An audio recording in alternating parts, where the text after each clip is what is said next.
At exactly 2:14 a.m. local time in Tehran, Supreme Leader Ayatollah Ali Khamenei believed he was perfectly secure inside his highly fortified subterranean leadership house compound. He was entirely wrong.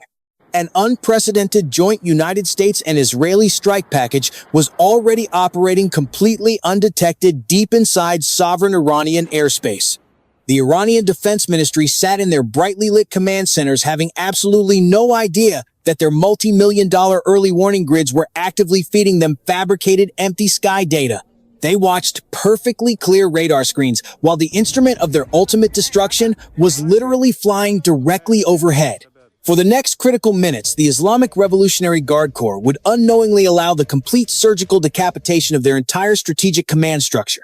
They thought they were projecting undeniable power across the Middle East, but they were actually just participating in a live-fire demonstration of their own civilizational irrelevance.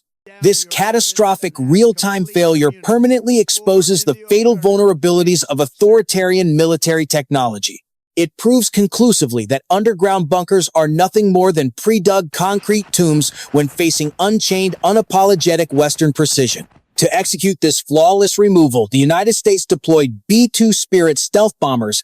Think of these aircraft as invisible, high-altitude executioners that simply erase high-value targets from the map without ever triggering a single proximity alarm. These specific aerial platforms carried 4 GBU-57 massive ordnance penetrators.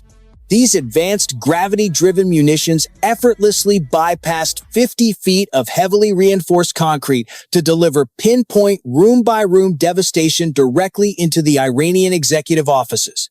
Khamenei and his top military commanders were eliminated before the shockwave even registered on their seismographs. The Iranian military relied heavily on their heavily touted yet utterly outdated Soviet-derived Bavar 373 radar systems to protect this incredibly critical national asset. They believed these systems made their airspace impenetrable. Instead, American electronic warfare platforms made those Iranian radars entirely hallucinate.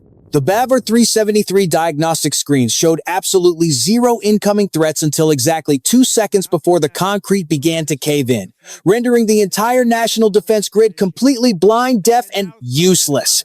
United States air crews maintained absolute clinical calm while executing the complex strike, operating with the bored bureaucratic precision of a routine Tuesday training flight. They proved once again that true generational technological superiority requires absolutely zero emotional bluster.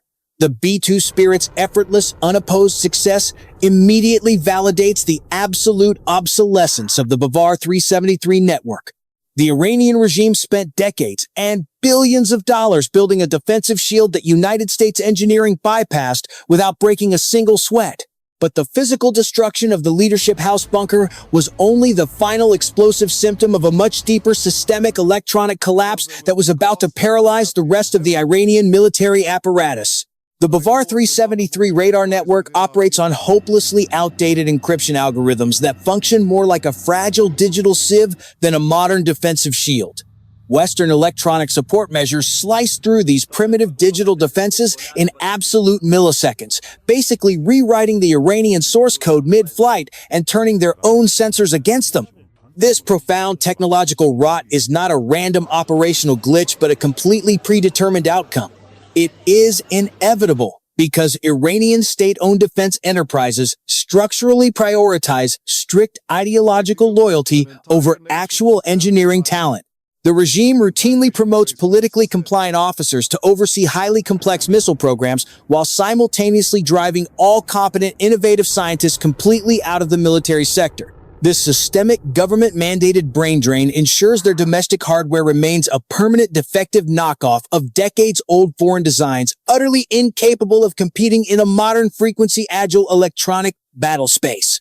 Furthermore, this humiliating vulnerability is absolutely not a new discovery. This is the exact same catastrophic sensor blindness the Islamic Revolutionary Guard Corps suffered during the April 2024 strikes. United States intelligence has meticulously cataloged 12 documented attempts since 2019 where this exact Iranian radar system completely failed to detect incoming Western platforms. Their rigid authoritarian hierarchy creates an absolute systemic inability to admit weakness or independently patch fundamental software flaws, guaranteeing they will repeat these identical failures every single time. As the Iranian command structure disintegrated into total chaos following the bunker collapse, United States electronic warfare sensors were not sitting idle.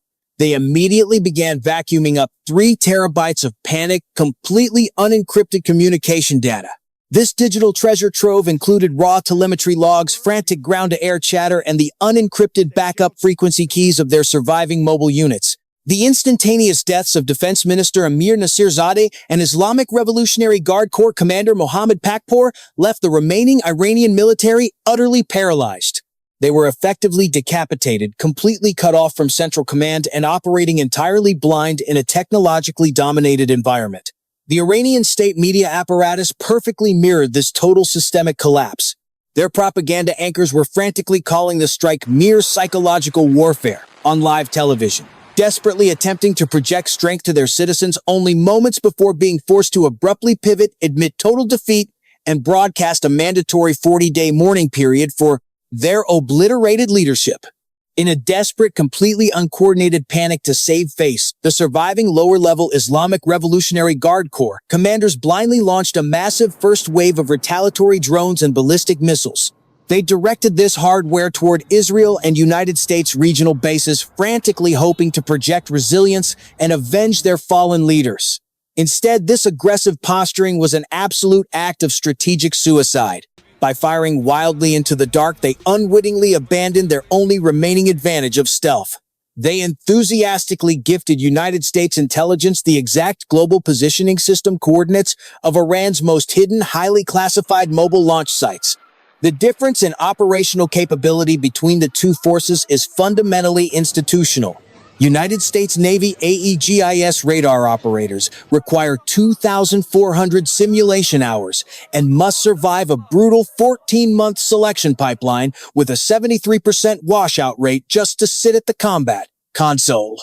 Conversely, the Iranian missile forces are entirely staffed through a corrupt political patronage system that strictly demands loyalty over lethal competence. This immense structural disparity results in panicked, amateurish targeting that actively endangers their own surviving assets rather than threatening their actual adversaries. The United States Navy 5th Fleet headquarters in Bahrain calmly tracked the incoming Iranian projectiles from the absolute exact moment they left the launch rails. American crews utilized advanced S-band radar arrays to calculate fire control solutions in nanoseconds, observing the chaotic, unguided flight paths with pure clinical detachment. They completely refused to break their standard procedural routine or exhibit any panic for such an underwhelming, thoroughly predictable display. They watched closely as the Islamic Revolutionary Guard Corps unwittingly provided a live-fire tutorial on their absolute maximum offensive capabilities, essentially handing over their launch protocols, frequency hopping patterns, targeting algorithms directly to the Pentagon on a silver platter. The panicked drone launch directly exacerbated their total command paralysis. They drained their most valuable strategic hardware reserves while simultaneously painting a massive, undeniable digital target on their own backs. Their desperate retaliation was not a military counterattack. It was a completely voluntary intelligence donation, setting the absolute perfect stage for the mechanical slaughter that was about to unfold in the contested skies above the Gulf. The highly touted first wave consisted of exactly 142 Shahed 136 drones launched in a desperate, uncoordinated attempt to overwhelm regional defense perimeters. The United States Navy AEGIS combat system tracked, categorized, and systematically neutralized every single hostile airframe within exactly 14 minutes of their initial launch. As the Iranian munitions blindly entered the contested electronic warfare envelope, their fundamental structural integrity completely unraveled under immense digital pressure. Internal guidance system temperatures rapidly spiked past 400 degrees Celsius as their primitive processors attempted to filter out American jamming signals. Primary hydraulic pressure metrics instantly dropped by over 60% across the entire drone swarm. Flight control servos became utterly unresponsive under the extreme processing load, physically locking pitch and roll axes at 30-degree unrecoverable angles. Engine cooling systems catastrophically failed within 45 seconds of jamming exposure, pushing exhaust temperatures far into the red zone and creating massive infrared blooms that practically painted targets on their own. Fuselage. The drones were literally defeating themselves through acute mechanical overexertion, plummeting their terminal velocity to under 200 kilometers per hour before ever crossing into lethal interception range. The Islamic Revolutionary Guard Corps enthusiastically burned $45 million on this completely futile, uncoordinated wave of aerial garbage. Meanwhile, United States defense grids effortlessly gained billions of dollars in actionable permanent targeting data for the basic, negligible cost of keeping the regional radar arrays powered on. This was the pure economics of absolute desperation, demonstrating a fundamentally broken authoritarian system bankrupting itself to achieve absolutely zero tactical advantage. The catastrophic systemic failure of their targeting algorithms was physically proven when errant drone shrapnel plummeted uncontrollably into the United Arab Emirates. Their domestic hardware was so structurally defective and mathematically blind that it became a lethal, unpredictable hazard to their own regional neighbors rather than a threat to American installations. United States electronic support measures simply sat back and passively recorded every single dropping hydraulic pressure metric, every failing altimeter reading, and every overheating engine signature as the Iranian hardware rapidly disassembled itself mid-air, attempting to aggressively salvage their completely ruined prestige and project a false sense of enduring strength. Surviving Iranian forces aimed a series of secondary unguided explosions near United States Army Central in Kuwait. These desperate, uncoordinated ballistic strikes were absorbed, tracked, and neutralized so efficiently that United States military personnel did not even bother to alter their standard operational tempo. American crews practically ignored the incoming fire, maintaining their routine administrative duties and probably discussing their lunch plans, while the enemy enthusiastically exhausted their most prized strategic munitions against miles of empty desert sand. Regional Yemeni Houthi proxies loudly vowed to resume their maritime attacks in solidarity, but this was entirely hollow theatrical posturing from a proxy network that had just permanently lost its primary financial backing weapons supply, chain and strategic command node in Tehran. The complete panic shutdown of civilian airspace across the entire Middle East highlighted the absolute paralyzing terror gripping the remnants of the Iranian high command. Their own isolated air defense operators were shooting wildly at fabricated electronic shadows, utterly terrified of American stealth platforms they could not see, track, or comprehend. Every single subsequent escalation attempt by the Islamic Revolutionary Guard Corps merely highlighted their complete operational impotence against established technologically superior Western defense perimeters. The total mechanical degradation of their drone fleet perfectly mirrored the absolute humiliating collapse of their tactical proxy networks, proving that their entire military apparatus was actively providing the exact blueprints required for its own future destruction. The entire American defensive response to the desperate Iranian drone wave was never actually about merely surviving a hostile attack. It was a highly orchestrated, real-time intelligence gathering operation disguised perfectly as a defensive maneuver. United States electronic warfare suites actively logged every single frequency hop produced by the panicking Iranian launch crews. They meticulously cataloged every desperate radar emission broadcasting into the night sky across multiple electromagnetic bands. The exact thermal signatures of the surviving Iranian mobile missile launchers were documented in exquisite 1080p high-definition infrared. This critical thermal data was instantly permanently recorded and synchronized directly into secured Pentagon targeting databases. By allowing the entirely futile retaliation to play out to its pathetic conclusion, United States forces purposefully built a permanent, irrefutable evidentiary record of Iranian tactical limitations. American sensors meticulously recorded the exact mathematical thresholds where their Soviet-era components structurally fail under stress. They logged the specific digital handshake protocols utilized by Islamic Revolutionary Guard Corps battery commanders to authorize their doomed launches. They systematically cataloged the precise communication latency between their decentralized mobile units and their centralized command nodes. They permanently documented the exact electromagnetic bleed-off emanating from their failing Bavar 373 radar emitters, permanently logging the digital vulnerabilities of their premier detection systems. This was absolutely not a military battle. This was a clinical forensic autopsy of a living, breathing military apparatus. The United States military deliberately allowed the Iranian forces to expose every single hidden asset they possessed in their arsenal. Every panicked order barked over unencrypted radio channels was flawlessly recorded, translated, and permanently archived for future prosecution. American naval and aerial platforms acting as massive digital vacuum cleaners constructed a perfect digital twin of the Iranian strategic missile force, mapping every single command node, transmitter, and logistics hub, while the Iranians foolishly believed they were fighting a genuine war. They documented the exact acceleration rates of the ballistic missiles, proving their solid fuel motors were burning inconsistently due to massive manufacturing defects. They cataloged the exact altitude where their guidance computers hallucinated under electronic attack. The United States did not just casually defeat the attack. They surgically recorded the complete structural DNA of the entire Iranian military-industrial complex. The evidence collected is absolute quantified and completely immune to state media spin. Every single aggressive action taken by the Islamic Revolutionary Guard Corps throughout the night was voluntarily entered into a permanent historical ledger that will be used to systematically dismantle them. The total United States air dominance was so unbelievably absolute that the Iranian Assembly of Leadership experts could not even safely convene in Tehran to choose a political successor. American aerial supremacy literally suspended their constitutional government from operating. The total humiliating paralysis of the Assembly of Leadership experts physically proved that whoever inherited the Supreme Leader title would be inheriting a completely exposed, transparent, and technologically obsolete machine.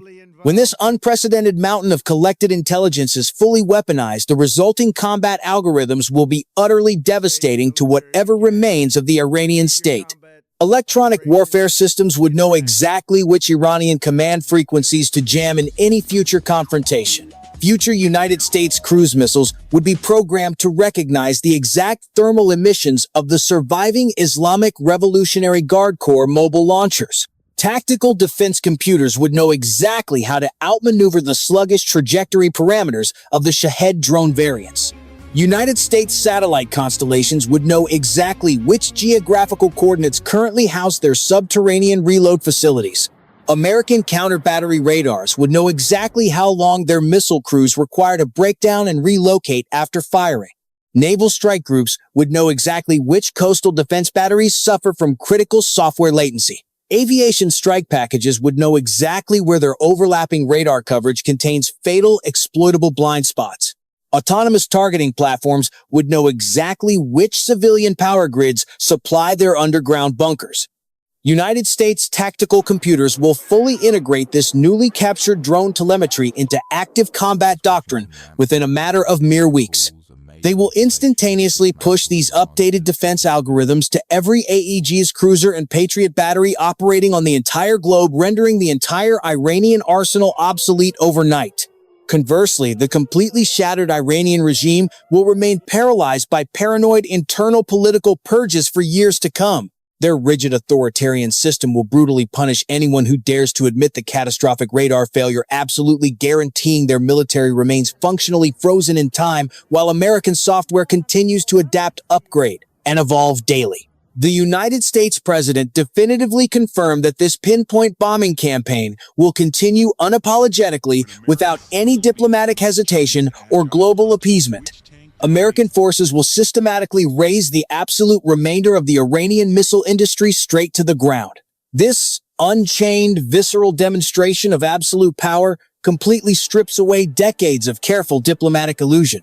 It proves that the supposed restraints on American military dominance were always entirely self-imposed by cautious politicians, and those restraints have now been permanently removed by decisive leadership.